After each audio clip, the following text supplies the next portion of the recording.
എല്ലാവർക്കും നമസ്കാരം.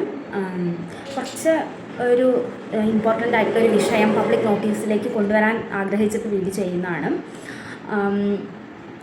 നമ്മുടെ മാനസികമായിട്ടുള്ള ഭാവങ്ങൾ നമ്മുടെ ശരീരത്തിലുണ്ടാകുന്ന ഓരോ അസുഖങ്ങൾക്കും വളരെയധികം സ്വാധീനിക്കുന്നുണ്ട് എന്നുള്ളത് മുൻ വീഡിയോകളിൽ ഞാൻ സൂചിപ്പിച്ചിട്ടുണ്ടായിരുന്നു. നമ്മുടെ ഒന്നും ശ്രദ്ധ കൂടുതലും അത്തരം കാര്യങ്ങളിലേക്ക് വരാത്തത് കൊണ്ടാണ് ഇതത്രയും നമ്മൾ ഐഡൻറ്റിഫൈ ചെയ്യാത്തത് അല്ലെങ്കിൽ തിരിച്ചറിയാത്തത്.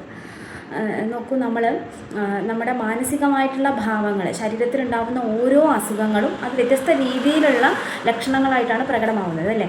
അപ്പോൾ ഇതിൻ്റെ പിന്നിലൊക്കെ നമ്മുടെ മനോവ്യാപാരങ്ങൾ ഒളിഞ്ഞിരിക്കുന്നുണ്ട് കാരണമായിട്ട്. നമുക്ക് മറ്റുള്ളവരോട് ക്ഷമിക്കാൻ പറ്റാത്തതോ അല്ലെങ്കിൽ വിട്ടുകൊടുക്കാൻ പറ്റാത്തതോ അല്ലെങ്കിൽ നമ്മളിൽ തന്നെയുള്ള ഗുണങ്ങൾ, സൂക്ഷ്മമായിട്ടുള്ള ഓരോ ഗുണങ്ങൾ, അസൂയ, കുശുമ്പ്, ദേഷ്യം, വിരോധം, വെറുപ്പ്, ഇത്തരത്തിലുള്ള രാഗാദി ദോഷങ്ങളുണ്ട്. ഇതൊക്കെ നമ്മുടെ ഉള്ളിലുള്ള സൂക്ഷ്മമായ ഗുണങ്ങളെ വ്യത്യാസപ്പെടുത്തിക്കൊണ്ടേയിരിക്കും. അത് പിന്നീട് നമ്മുടെ ശരീരത്തിൽ ഇത് ക്രമേണ അടിഞ്ഞു കൂടിയിട്ടിട്ടുള്ള ഈ നെഗറ്റീവ് ഇമോഷൻസ് ശരീരത്തിൽ, അതായത് ഫിസിക്കൽ ബോഡിയിൽ, ഈ സ്ഥൂല ശരീരത്തിൽ വ്യത്യസ്തമായിട്ടുള്ള അസുഖങ്ങളായിട്ട് മാനിഫെസ്റ്റ് ആയിട്ട് വരുന്നുണ്ട്. നമ്മൾ ഇതിനെക്കുറിച്ചിട്ടൊക്കെ ആഴത്തിൽ പഠിക്കുമ്പോഴാണ് അതിന് മനസ്സിലാവുന്നത് കേട്ടോ. ഇത് പക്ഷേ ഒരു സാധാരണ മെജോറിറ്റി വരുന്ന ആളുകളിൽ അവരൊന്നും ഇത് ശ്രദ്ധിക്കുന്നില്ല. അവരെന്താ ചെയ്യുന്നത്? രോഗം വരുന്നു, ആ രോഗം വ്യത്യസ്ത രീതിയിലുള്ള ലക്ഷണങ്ങൾ നമ്മുടെ ശരീരത്തിൽ പ്രകടമാക്കുന്നു. അപ്പോൾ പെട്ടെന്ന് ആശുപത്രിയിൽ പോകുന്നു, പെട്ടെന്നൊരു ഡോക്ടറെ കണ്ട് ഇമ്മീഡിയറ്റായിട്ട് അസുഖം മാറണം. അതിനുള്ള സംവിധാനങ്ങളെ ആശ്രയിക്കുകയാണ്. അല്ലാണ്ട് നമ്മുടെ ഉള്ളിലുള്ള ഗുണങ്ങൾ മാറ്റാൻ വേണ്ടിയിട്ടുള്ള ഒരു ശ്രമം, ആഹാരം, നമ്മുടെ സ്വഭാവ രീതികൾ, ഇതൊന്നും ചേഞ്ച് ചെയ്യാൻ ഒരു തരി പോലും എഫേർട്ട് ഇടാതെ നമുക്ക് അപ്പം ഉണ്ടാവുന്ന റിസൾട്ട് പെട്ടെന്ന് ഇത് മാറണം എന്നുള്ള രീതിയിൽ നമ്മൾ ഒരു സംവിധാനം ചെയ്തിട്ട് എളുപ്പപ്പണി നോക്കിക്കൊണ്ടേയിരിക്കുകയാണ്. ക്രമേണ നിസാരമായിട്ട് മാറാവുന്നൊരു കാര്യത്തെ എന്ത് ചെയ്യുന്നു? അത് നമ്മുടെ ജീവിതം തന്നെ താറുമാറാക്കുന്ന രീതിയിൽ ആ അസുഖം വ്യാപിച്ച് നമ്മുടെ കുടുംബ ബന്ധങ്ങൾ പോലും തകരുന്ന രീതിയിലേക്ക് അത് പലപ്പോഴും എത്താറുണ്ട്.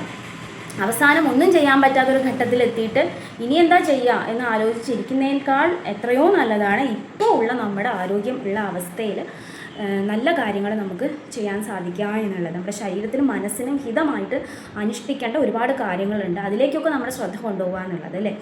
അപ്പോൾ ഇതിൽ നമ്മളെ ട്രാപ്പ് ചെയ്യുന്ന ഏറ്റവും വലിയൊരു ഘടകം എന്ന് പറയുന്നത് ഞാൻ എന്നുള്ള ഭാവമാണ്, ഞാൻ എന്നുള്ള ഐഡൻറ്റിറ്റി. അതായത് നമുക്ക് നമ്മുടെ ശരീരം പോലും നമ്മുടെ സ്വന്തമല്ല.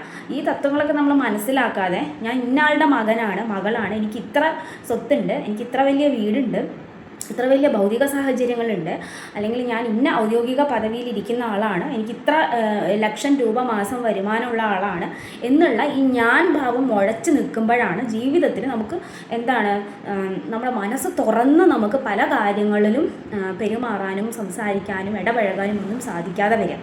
അപ്പോൾ നമുക്ക് മറ്റുള്ളവരോട് വെറുപ്പ് തോന്നും, വിദ്വേഷം തോന്നും. കാരണം ഞാൻ ഭാവം മുഴച്ച് നിൽക്കുകയാണല്ലോ, ഞാൻ പറയണത് മറ്റുള്ളവർ കേൾക്കണം, ഇങ്ങനെയുള്ള കാര്യങ്ങൾ. അപ്പോൾ ഈ സൂക്ഷ്മമായിട്ട് നമ്മൾ ഇതിൽ നിന്നൊക്കെ, ഈ സാഹചര്യങ്ങളൊക്കെ നമുക്ക് ജീവിക്കാൻ വേണം. എന്നിരുന്നാലും എന്നൊരു ഡിറ്റാച്ച്മെൻറ്റ് ഉണ്ടാക്കിയെടുക്കാൻ നമ്മൾ സ്വയമേ പരിശ്രമിക്കേണ്ടതാണ്. മനസ്സിലാവുന്നുണ്ടോ എന്ന് അറിയില്ല പറയണത്. സിമ്പിളായിട്ടൊരു ഉദാഹരണം നോക്കുകയാണെങ്കിൽ, നമ്മൾ ഈ മനുഷ്യന്മാരാണല്ലോ, മനുഷ്യരെ കാണുമ്പോൾ ചിരിക്കുകയും നന്നായിട്ട് പെരുമാറുകയൊക്കെ ചെയ്യുക അല്ലേ. അപ്പോൾ നമുക്ക് ഒരാളെ കണ്ടാൽ പോലും തുറന്നൊന്ന് ചിരിക്കാൻ പോലും നമുക്കുള്ള മനസ്സില്ലാതെ ആയിരിക്കുകയാണ്. എവിടെയാണ് അപ്പോൾ തിരുത്തേണ്ടത്?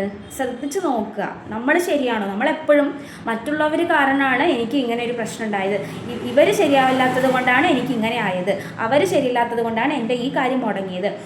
എപ്പോഴും നമ്മളിങ്ങനെ പരാതി പറയാനാണ് നമ്മൾ പഠിച്ചിട്ടുള്ളത്. ഞാൻ എത്ര ശരിയുണ്ട്, അവനവനെത്ര ഗുണങ്ങളുണ്ട് എന്നുള്ളത് ആദ്യം എന്ത് ചെയ്യുക? മനസ്സിലാക്കുക അല്ലേ. നമുക്കെപ്പോഴും നമ്മുടെ മേലെ ഒരു ശ്രദ്ധ ഉണ്ടാവില്ല. അവരെന്താ ചെയ്യണേ, ഇവരെന്താ ചെയ്യണേ, അങ്ങോരെന്താ പറഞ്ഞേ, ഇങ്ങനെന്താ പറഞ്ഞേ, ഇതും ചിന്തിച്ചിരിക്കുകയാണ് നമ്മൾ. അപ്പോൾ ഇതിലൊക്കെ ഒരു മാറ്റം ഉണ്ടാവാൻ നമുക്ക് ബോധപൂർവം ഒരുമിച്ച് ശ്രമിക്കാം. എന്നാലേ നമുക്ക് തുറന്ന മനസ്സോടുകൂടെ നമുക്ക് പെരുമാറാൻ സാധിക്കുള്ളൂ അല്ലേ. നമ്മുടെ ശരീരം പോലും നമ്മുടെ സ്വന്തമല്ല, അടുത്ത ശ്വാസം പോലും നമുക്ക് ഉണ്ടോയെന്ന് അറിയില്ല. ഈ ഒരു മിനിറ്റത്തെ കാര്യം മാത്രമേ നമുക്ക് ഇപ്പോൾ ഈ പ്രസൻറ്റിലത്തെ അറിയുള്ളൂ അല്ലേ. അടുത്ത 5 മിനിറ്റ് കഴിഞ്ഞാൽ ഞാൻ ജീവിച്ചിരിക്കുമെന്ന് പോലും അറിയില്ല. ഇത്രയും അൺസർട്ടണിറ്റി ഉള്ള ഒരു മനുഷ്യ ജീവിതം. എന്നിട്ട് നമ്മൾ ഇതിൻ്റെ മുകളിൽ കെട്ടിപ്പടുത്തുണ്ടാക്കുന്ന കുറേ വെച്ചുകെട്ടലുകൾ, അതൊക്കെ യൂസ്ലെസ് ആണ്. ഇത് പിന്നീട് നമ്മുടെ ബോഡിയിൽ ഈ നെഗറ്റീവ് ഇമോഷൻസ് സ്റ്റോർ ചെയ്ത് അവസാനം എന്ത് ചെയ്യുന്നു? നമ്മുടെ ഫിസിക്കൽ ബോഡി കൊണ്ട് ഒന്നിനും പറ്റാത്ത ഒരവസ്ഥ നമുക്ക് ജീവിതത്തിൽ വരും. അപ്പോൾ അങ്ങനെയൊന്നും പോവാതെ വളരെ ശ്രദ്ധയോടുകൂടെ ഈശ്വരനിൽ ജീവിതം സമർപ്പിച്ചിട്ട് ജീവിക്കാൻ ഉള്ളൊരറിവ് എല്ലാവർക്കും ഉണ്ടാവട്ടെ എന്ന് പറയുന്നു. നന്ദി, നമസ്കാരം, താങ്ക് യു.